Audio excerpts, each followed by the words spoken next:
Olá, alunos do segundo ano A e B, do Colégio Caetano Álvares, do ensino médio. Estamos aqui para retomar, então, as nossas aulas de História. Hoje vamos falar um pouquinho sobre o nosso capítulo 3, da frente A, né, ainda no livro 1A. Esse que vai ser o nosso último capítulo desse primeiro livro, né? A partir da semana que vem, nós vamos começar a tratar do nosso livro 1B. Né? Hoje vamos falar um pouco sobre o fenômeno do imperialismo, né? O imperialismo, um fenômeno de caráter econômico, né, com consequências sociais, que começa a se desenvolver no final do século XIX. Então, ainda sob os efeitos da Revolução Industrial. Só que agora, né, muito mais sob os efeitos da segunda Revolução Industrial, da segunda fase da Revolução Industrial, né, quando nós temos aí a expansão das linhas férreas, né, o desenvolvimento do aço, não mais só do ferro, né, o combustível, o petróleo, né, utilizado como combustível, a energia elétrica agora substitui, em muitas regiões da Europa, a energia a vapor, né, e nesse sentido, começam a surgir, para além da Inglaterra, né, como palco da Revolução Industrial, começam a surgir também outras nações desenvolvidas, né, que vão aos poucos também entrando para essa era industrial, como, por exemplo, né, a França, a Bélgica, a Itália, a Alemanha, a Rússia, os Estados Unidos, o Japão, e esses países, né, por conta dessa nova divisão internacional do comércio, né, países industrializados e pouco industrializados, ou até mesmo aqueles nada industrializados, vão surgindo, né, na medida que esses países vão se desenvolvendo, as necessidades de obtenção de matérias-primas, né, que na Europa muitas delas já estavam se esgotando nesse período, né, e a necessidade também de novos mercados consumidores. Nós falamos aí algumas aulas atrás, no caso do Brasil, o Brasil foi fortemente pressionado pelos interesses ingleses em acabar com a escravidão. Né? Por quê? A Inglaterra não precisava mais só de um mercado cativo para os seus produtos, ela precisava de consumidores, né, para que a sua indústria, né, evoluísse tecnicamente e também no que diz respeito à produtividade. Para isso você precisa de mercados consumidores. Então, os bancos nacionais desses países que eu citei aqui para vocês têm aí no slide, eles começam a projetar os seus interesses para fora das suas fronteiras, né, objetivando, claro, que as suas indústrias tivessem um alcance agora não mais nacional apenas, mas também de caráter internacional. Então, na Europa, a gente tem nesse período um crescimento populacional e urbano, né, fortíssimo, marcado, né, por uma produção industrial agora, um esforço para promover o barateamento da produção e garantir a acumulação de capital, né, submetendo as chamadas semicolônias. Aqui um conceito, o conceito de semicolônia, né, ele foi cunhado pelo o revolucionário Lenin, né, o Lenin que criou essa ideia de semicolônia. O que seria uma semicolônia?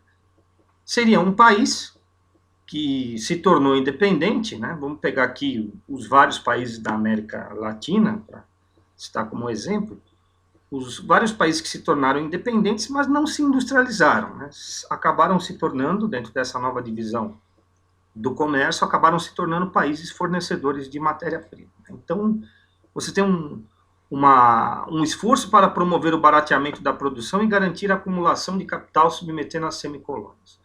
Isso por parte de quem? Por parte dos países imperialistas. Né?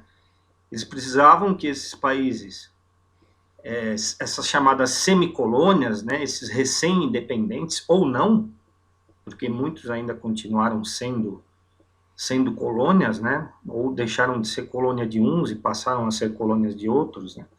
O neocolonialismo é um fenômeno que vai se estender até meados da década de 70 do século XX. Né? Esses países precisavam que essas novas nações, né, não se transformassem em países industrializados, justamente para não concorrer com os seus produtos. Então, é uma relação de força que se estabelece aí, né? Mais do que uma relação comercial, era preciso que esses fornecedores de matéria-prima ou continuassem sendo semicolônias ou, propriamente dito, colônias, né? Muito bem. Isso possibilitava a esses países imperialistas vencer os seus concorrentes, né, no que tange à concorrência internacional. Então, os países imperialistas, né, por que eles saem verdadeiramente para uma corrida por matéria-prima e por novos mercados? Para poder vencer os seus concorrentes, né? A Inglaterra não está mais sozinha nessa disputa por mercados. Veja, mas juntamente com isso, nós temos também, né, as chamadas justificativas. Que justificativas os países europeus utilizaram para promover essa invasão, literalmente essa invasão ao continente africano e ao continente asiático, né? Principalmente aquela região do sudeste asiático, né? Uma ideia de missão civilizatória. Então, acompanhando essa dominação militar, essa dominação de força, né, econômica, também se utilizavam justificativas civilizatórias, né, pautadas por ideias de como o darwinismo social, né, adaptação da teoria da evolução das espécies para dentro, né, da questão racial. Então, esses países, principalmente os europeus, né, que passaram a interferir diretamente na África e na Ásia, utilizavam como uma das suas ferramentas, né, para justificar essa dominação, a ideia de que, dentro de uma concepção de evolução das espécies, o homem branco, de matriz cristã, né, que vivia na Europa, industrializada, deveria carregar o fardo, né, o fardo do homem branco, como surgiu lá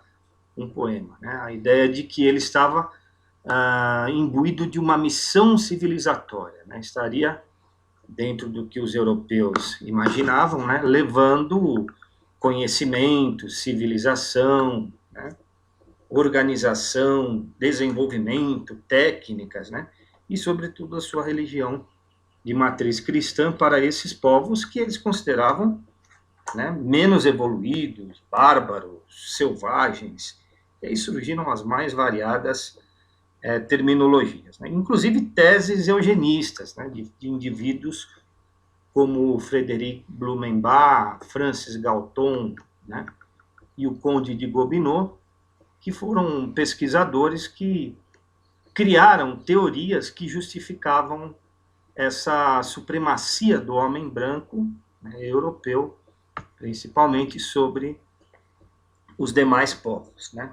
Tudo isso é uma criação sem base científica, é preciso que se deixe claro que isso fazia parte, né, era uma das ferramentas utilizadas pelos europeus para submeter os demais povos, né, essas justificativas falsas de supremacia racial, né. Então, a expansão da Europa pelo mundo, desses países neocolonialistas agora, né, é preciso que a gente diga aqui que estamos falando de neocolonialismo, não estamos falando mais de colonialismo. O antigo colonialismo é aquele que veio junto lá com as grandes navegações. Agora não. Agora estamos aqui dentro de um fenômeno que a historiografia classifica como neocolonialismo. Então, de 1840 a 1880, os países europeus se utilizaram principalmente de três formas, né? Se utilizaram três métodos aí para dominar os demais povos. Alguns foram transformados em colônias, literalmente em colônias, né? Isso predominou na África, então houve a promoção de uma grande desorganização político e social, né, nesse continente, a chegada do homem branco, principalmente de ingleses, franceses e belgas, no continente africano. Vamos lembrar aqui que os portugueses já estavam aí, já desde a época do colonialismo antigo, né, mas agora o neocolonialismo, a chegada de franceses, ingleses e belgas, né, depois vieram alemães, italianos, todos os países da Europa tiraram aí um pedacinho aí de proveito do território africano, né, dessas populações. Promoveu uma enorme desorganização política e social, né, porque esses povos autóctones, eles tinham as suas maneiras de viver, os seus costumes, os seus hábitos, né, uma organização social muito pautada, né, por aquilo que a gente fala em sociologia de solidariedade mecânica, né, as sociedades tradicionais, suas culturas, suas formas de plantar, né, e a chegada do homem branco aí representou uma desorganização brutal, né, da forma de vida desses povos. Protetorados, né, que eram caracterizados por uma menor intervenção, sendo um método que se valia da cooptação das elites locais. Então, em alguns lugares, os europeus, né, não se preocuparam efetivamente em se estabelecer nessas regiões, mas se aliaram às elites locais, né? É óbvio, né? Toda dominação, ela confere, obviamente, uma aliança, né, entre os interesses de grupos locais com o dominador externo, né? Então, em alguns lugares, a habilidade dos europeus para esse fim, né, de subjugar essas populações, fez notar que aí surgiram alianças, né, entre as elites tribais e os interesses dos neocolonialistas, né? Concessões, como por exemplo na China, né, a gente vai falar mais sobre isso. Na China, os europeus adquiriram vantagens estratégicas como a administração de portos, ferrovias, minas, né, sob concessão também das elites locais. Então, três formas aí de neocolonialismo, né? Três, vamos dizer assim, características dessa nova, né, esse novo método dos países imperialistas de dominar os demais países. Então, as colônias se transformando, tanto na África como na Ásia, em colônias, em protetorados, né, e adquirindo concessões por parte das locais. Bom, o neocolonialismo na África, ele começa né, com o estabelecimento da Conferência de Berlim, 1884 a 1885, um conjunto de reuniões, né, que vai determinar a divisão do continente africano sob os interesses dos países europeus, né, desorganizando tribos, né, costumes. Isso acabou gerando posteriormente as guerras fratricidas, né, entre as tribos e populações locais, porque o continente foi todo ele dividido de acordo com os interesses dos neocolonialistas e não com os interesses das populações autóctones, né. Bom, outros mecanismos utilizados aí também pelos neocolonialistas foram as missões cristãs, né, os missionários cristãos, que andavam pelo continente, tanto europeu como asiático, tentando promover a difusão do cristianismo, né, expedições comerciais, onde se estabelecia troca com as populações locais, né, e também algumas expedições de caráter exploratório, né, que andaram principalmente pelo interior da África, identificando as minas, a foz de rios, né, onde nasciam os principais rios, né, mapeando terrenos, né, observando a demografia, a geografia, né, os recursos minerais. Então, os europeus foram introduzindo,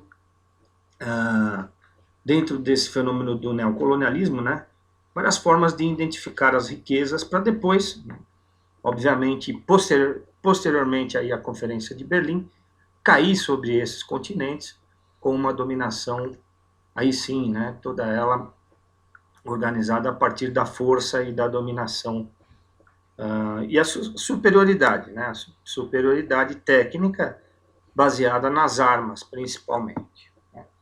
Então, a faceta mais cruel, uma observação que eu coloquei aqui nesse slide, né, a faceta mais cruel do sistema imperialista na África, gente, foi o Congo, né?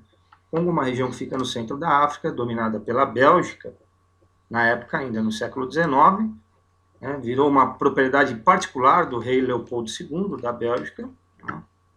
E por que a gente diz que foi a faceta mais cruel? Porque era muito comum você ver nessa região pessoas andando mutiladas, né, sem o antebraço, sem uma orelha, sem outra orelha, sem dedos. Geralmente os imperialistas belgas, né, que se estabeleceram nessa região do Congo, região muito rica em diamante, né, eles puniam as populações locais que tomavam alguma medida que fosse contra o imperador belga, né, geralmente eles puniam as pessoas mutilando, cortando um antebraço, cortando uma perna, cortando uma orelha, ou cortando dedos da pessoa. Então, a pessoa carregava mesmo ali um estigma, né? Se alguém fosse visto em qualquer rua do Congo andando com um membro amputado, já se sabia que aquela pessoa tinha sido punida pelas autoridades belgas na região, né? Então, foi uma faceta muito cruel do imperialismo europeu na África. Muito bem. O caso sul-africano é um caso que chama bastante atenção, né? A gente certamente conhece o caso sul-africano por conta da questão da África do Sul, né, do apartheid. Então, no século XIX ainda houve a descoberta de ouro e diamantes nessa região do Transvaal, né, Natal, Cabo Orange, que era ocupada pelas populações zulus e bantus, né, essas duas etnias principalmente, mas que depois, né, passou a receber neocolonialistas holandeses e mais tarde os ingleses, né. Inclusive a África do Sul se tornou uma região de litígio, né, de disputa entre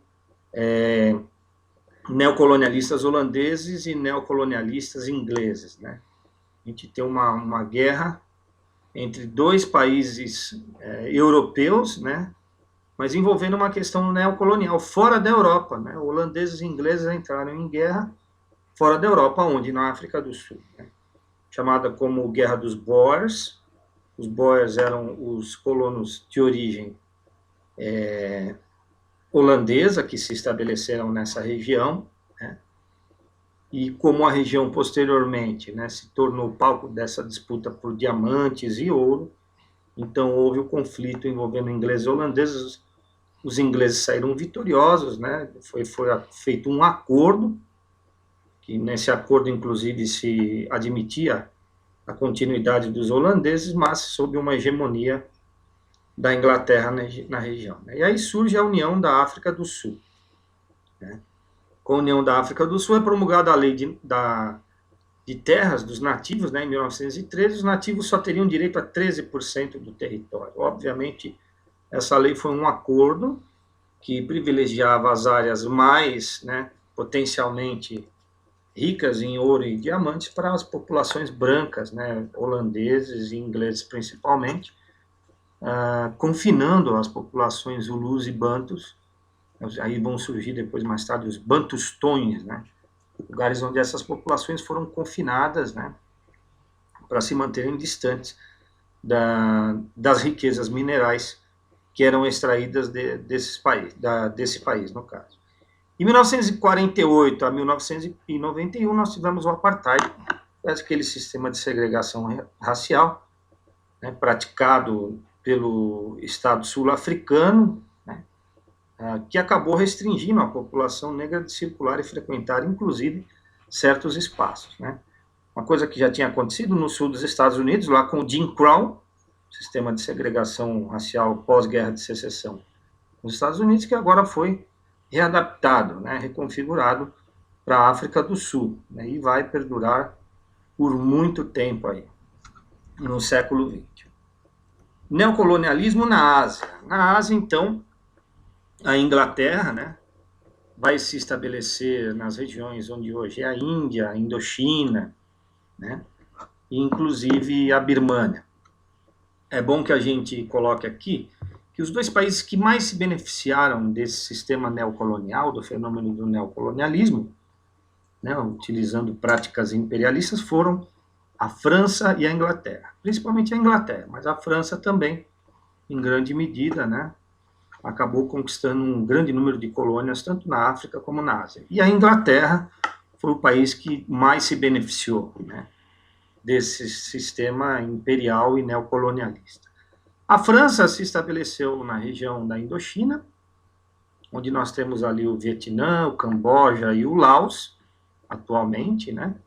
E a China se tornou objeto de cobiça por parte de vários países imperialistas, né? A China era um império fechado, né, assim como o Japão, que nós vamos falar já já. Os chineses sempre estiveram fechados né, se achavam um império como centro do mundo, né, o Império Chinês como centro do mundo, e evitavam negócios com os países ocidentais. Alguma coisa tinha dado certo há muito tempo, lá no início das grandes navegações, com os portugueses. Os portugueses foram mais habilidosos do que os ingleses e conseguiram estabelecer relações comerciais com os chineses. Mas depois que Portugal perdeu o seu império do Oriente, né, os portugueses chegaram até mesmo no Japão, os chineses tentavam fazer comércio nessa região, mas não logravam, né, ter sucesso. Então, a China se tornou um objeto, tanto, né, a sua cultura, as suas riquezas, a questão da seda, né, principalmente. Os chineses eram cobiçados, né, pelos países ocidentais, né, e vira e mexe os ingleses tentavam fazer comércio, mas as coisas não evoluíam, né. Na Índia, os ingleses desestruturaram completamente o sistema de produção manufatureira, né, os teares manuais, né, artesanais dos indianos eram muito conhecidos já no mundo por fabricação de tecidos, né, e roupas. Os indianos fabricavam as suas próprias roupas em casa, né, mas a chegada dos ingleses com a sua moderna indústria têxtil, né, desorganizou completamente o sistema de produção manufatureira dos indianos, levando a miséria, a falência, a fome para essa região. Não só para a Índia, mas na África também, né, não se conhecia a miséria, a fome, a pobreza nas proporções que nós temos hoje, antes da chegada dos neocolonizadores europeus, né? Então, o neocolonialismo levou um sistema de exploração vil, né, sobre essas populações, jogando milhões e milhões de pessoas para pobreza extrema, né? E a falência, aí no caso da Índia, do seu sistema de produção têxtil, né, e de roupas baseado na manufatura, né? Os ingleses na Índia se aliaram às castas privilegiadas, o sistema de castas, né, onde você não tem mobilidade social. Os ingleses foram extremamente habilidosos também, no sentido de se aliarem às elites dominantes na Índia, né, para implementar o seu sistema de dominação. E uma primeira revolta que acontece contra a presença estrangeira na Índia, né, foi a chamada Guerra dos Cipaios. Os indianos têm hábitos e tradições, né, baseadas no hinduísmo, que se chocavam contra algumas práticas, né, recém-estabelecidas pelos ingleses. No caso, a Guerra dos Cipaios. Os cipaios eram soldados de origem indiana que trabalhavam para a Companhia Ocidental das Índias, Oriental das Índias, né, inglesa, né, que dominou essa região. A Índia começou a ser colonizada por um processo de terceirização da coroa inglesa, né, a coroa cedeu a exploração dessa região a uma companhia de negócios, né, de burgueses ingleses, mas os soldados de origem indiana ficavam horrorizados de ver os ingleses matar os animais e pegar a gordura, né, dos animais para engraxar o cano do fuzil das armas, né, engraxar as botas também. Eles utilizavam a gordura, né, de animais. E isso deixava os soldados cipaios, né, indianos a serviço dos ingleses muito revoltados, né, porque há vários animais, como vocês sabem, na Índia que eles são sagrados, né, para a cultura hindu, né, além também dos maus tratos, né, que os oficiais ingleses submetiam essas populações locais. Isso gerou uma revolta, né, soldados indianos a serviço da Companhia das Índias, e essa revolta foi vencida pelos ingleses, né, mediante um massacre dessas tropas, né, de origem indiana, e a partir dali, então, a vitória, né, soldados da coroa foram enviados, né, a partir dali, então, a Índia deixa de ser uma explorada pela Companhia das Índias e passa a ser explorada pela própria coroa inglesa, né, considerada a joia da coroa, ou a colônia mais, né, a colônia mais importante para a Inglaterra. A partir dali, então, passa a ser a Índia, né. Os ingleses vão criar uma malha ferroviária extensa, gigantesca na Índia, né?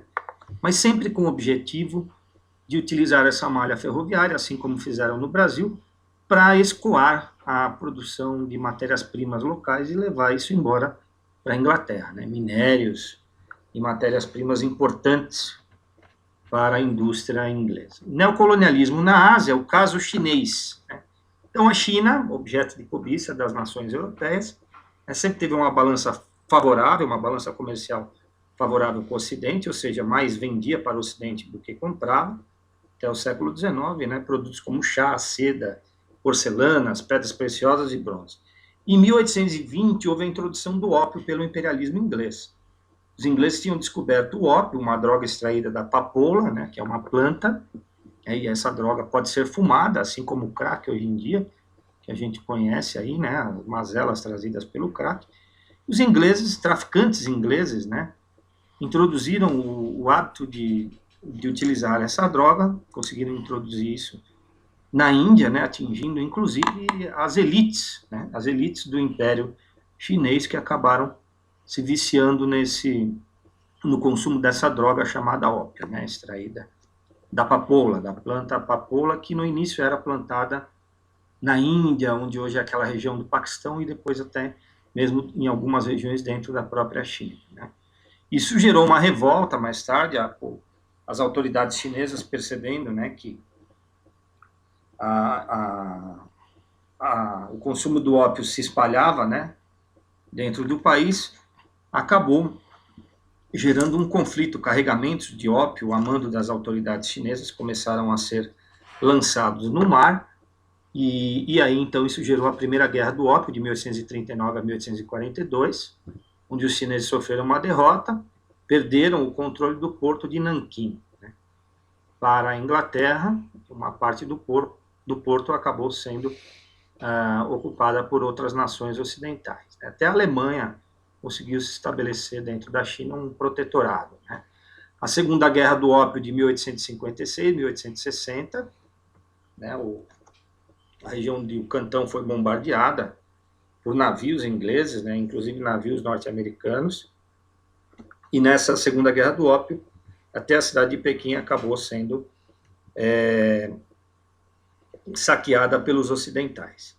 A assinatura de tratados foram extremamente lesivos aos interesses dos chineses, né. Então, tratados foram assinados de forma vergonhosa. Esses tratados faziam com que os chineses entregassem áreas importantes, né, portos principalmente importantes, para as nações ocidentais explorarem dentro da China, né. Então a China se rendeu, e essa rendição custou muito caro, né, às autoridades chinesas, no que diz respeito a essa questão da Guerra do Ópio. Bom, ainda na Ásia, ainda falando sobre China, né, nós tivemos a Guerra dos Boxers, que foi uma revolta que durou de 1889 a 1900, né, as sociedades secretas chinesas que lutavam contra a presença dos ocidentais, dos imperialistas, né, principalmente ingleses, né, a Sociedade dos Punhos de Aço, eram lutadores de Kung Fu, né, que defendiam a ideia de que estrangeiros e cristãos deveriam ser expulsos da China, né, deveriam ser colocados para fora da China. Eles eram a origem das mazelas, óbvio, porque o país acabou sucumbindo ao consumo de ópio, né, e a exploração trazida pelas potências ocidentais. O caso japonês também guarda certa semelhança com o caso chinês. Os japoneses também ficaram durante muitos anos fechados, né, para o comércio com o Ocidente, para o comércio com as nações ocidentais. Então, tanto China como Japão, a gente pode dizer que esses países viviam ainda numa era feudal, quando o mundo já vivia a sua segunda revolução industrial, né? Mas os japoneses tomaram um caminho diferente aí dos chineses, que acabaram se tornando uma semicolônia das nações ocidentais. Os japoneses não. Os japoneses se tornaram uma nação imperialista, né? O imperador Matsuhito inaugura a era Meiji, né, 1868, iniciando as transformações que colocaram fim no feudalismo japonês, né? O Japão se abre para as potências ocidentais, mas com um projeto nacional, né, de desenvolvimento. Então, aquela era dos samurais, dos shoguns, que caracterizava o período feudal do Japão, ela se finda, né? Mas o Japão, ao contrário de cair sob a dominação dos países ocidentais neocoloniais imperialistas, o Japão se torna uma potência desenvolvida, né? Lançando um amplo projeto de desenvolvimento industrial, né, imperialista, inclusive. O Japão tem limitações agudas, né, no que diz respeito à matéria-prima e mercado. O Japão é um conjunto de ilhas, né, gente? Os japoneses, então, vão, a partir do final do século XIX, implementar uma política de agressão, né, e conquistar regiões como a Coreia, né, e a China, a região da Manchúria ali na China, e as ilhas Sakhalinas que pertenciam à Rússia, né? Mais tarde os japoneses também vão tomar as ilhas Kurilas, Kurilas, não Gorilas, né? dos russos, que só vão conseguir retomar essa região no final da Segunda Guerra Mundial. Muito bem. O imperialismo estadunidense, nessa mesma época, vai promover uma série de intervenções em toda a América Latina, né? Então, a conquista do Havaí, em 1898, os Estados Unidos, depois da Guerra de Secessão, como nós vimos, entra numa era de desenvolvimento industrial, né, e pautado por uma indústria bélica, né, inclusive, agressiva. Então, os Estados Unidos ocupam o Havaí em 1898, né, fazendeiros norte-americanos tomam essa região, que tradicionalmente era uma região ocupada pelos japoneses, né. O Alasca tinha sido comprado em 1867 da Rússia, que mais tarde, né, se descobriu que era uma região muito rica em petróleo. E aí as intervenções na América Latina, né, pautadas por aquela política da doutrina Monroe, Destino Manifesto, Big Stick, onde os americanos vão interferir em Cuba, Filipinas e Porto Rico, né. Porto Rico se torna um país livre, uma região livre associada aos Estados Unidos, mas que de livre não tinha nada. Isso foi uma imposição, né, dos americanos nessa região. Porto Rico é considerado um estado dos Estados Unidos, né, um estado livre associado, mas a gente sabe que por trás disso há toda uma relação de força, né. Regiões que, como por exemplo, Cuba, Filipinas e Porto Rico, estavam sob a dominação da Espanha, que era um império decadente, né. A Espanha estava perdendo todas as suas colônias. Cuba era uma colônia, um protetorado importantíssimo, é o Porto de Cuba para os espanhóis. Cuba se torna independente, mas cai sob a dominação norte-americana, né? Os cubanos, Cuba vai se tornar praticamente também uma situação muito complicada, assim como Porto Rico, né? Um protetorado dos Estados Unidos, livre, mas aquele livre entre aspas, né? Onde os Estados Unidos dominavam a economia local, a rede hoteleira, né? E sempre sob ameaça, porque sempre nesses países foram colocados títeres, né? Governos títeres, sabujos do imperialismo americano. E essas pessoas eram colocadas no poder para manter os interesses dos Estados Unidos intactos, né? Então, por exemplo, em Cuba, mais tarde vai ter um governo fortemente ligado aos Estados Unidos, o governo do Fulgêncio Batista, né? Na República Dominicana, Rafael Leônidas Trujillo, né? Um ditador também que governou a República Dominicana por muitos anos e sempre ligado aos interesses imperialistas, né, norte-americanos. Anastácio Somoza, na Nicarágua, também uma família que governou, a família Somoza, por muitos e muitos anos na Nicarágua, né. Então, essas pessoas a historiografia classifica como títeres, né, sabujos. Eram ali peças de marionete, né, a serviço dos interesses imperialistas na região da América Central. Muito bem. Concluindo esse capítulo, então, gente, né? Peço a vocês que respondam, né, o exercício lá sobre... Leia, né, e responda o poema O Fardo do Homem Branco, página 54, um pouco mais sobre a ideia de darwinismo social, né, e missão civilizatória, que a gente sabe que de civilizatória não tinha nada, né? Faça o Aplicando Conhecimentos, da página 55, responda o Consolidando Saberes, da página 57 a 62, né? E também lá os exercícios no Enem é assim, página 63 a 65, faça e traga as suas dúvidas para o nosso momento CCA Meeting, né? Quando tivermos lá o nosso meeting, tragam as dúvidas, por favor, que vocês tiverem em relação aos exercícios para a gente discutir na nossa interação aí online. Um abraço a todos e até breve, pessoal. Até a próxima.